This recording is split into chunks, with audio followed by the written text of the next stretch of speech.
I built an enclosure for my 2 blueberry bushes to keep the birds out. They have outgrown the space. I need to prune them back so I can walk around them, but I don't want to harm production. When and how should I prune blueberries? And it's a nice enclosure in the picture. Right, it is. Yeah, real nice and enclosure. when I look at the picture, I thought it had a hip roof on it, but then I realized that there's a house behind it. I'm seeing the house Yeah, it's nice. in the picture. Oh, it is a really nice enclosure. And you know, one thing you could do any time of the year is make that enclosure bigger. Huh? You know, you could add on to it, back it out a little, make it a little bit bigger, and give the blueberries more room. But with that being said, as far as pruning, when and how do I prune blueberries? Late winter is the best time to prune blueberries. I'm talking about March 15th, somewhere around that, in the Memphis area. Maybe a little bit earlier than that, depending on if looks like we're going to have an early spring. Yeah. But don't prune within 48 hours of a hard freeze forecast. You know, just remember, if you've got a real bad cold spell coming in this weekend, you know, don't prune today.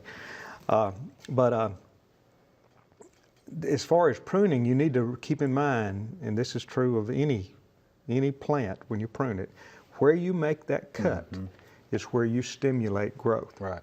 So if you prune that blueberry plant to the height that you want it to be, you're telling that blueberry plant, okay, that's where I need to start growing. Right. And so if you prune it at 6 feet, that's where the new growth is going to take place.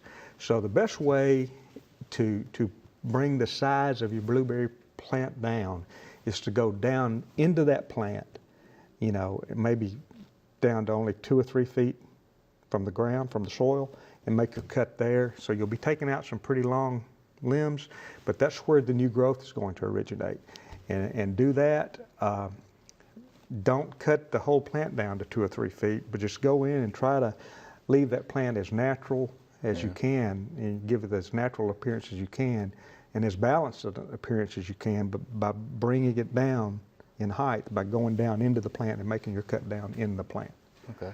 And they're going to come out. If you do quite a bit of pruning, you're going to have some very, you know, fast and aggressive growth, because you've got a root system that's there and designed to support that big plant. And if you take 30% of the plant down, which you might need to do here, take it down to make that about 2/3 the size that it is right now, then you've got the root system that's going to say, oh, let's, you know, let's flush them out. And you'll be blowing and going, but the branches will be coming out at a height that you can manage, and you know, you shouldn't adversely affect your yield too much by doing that.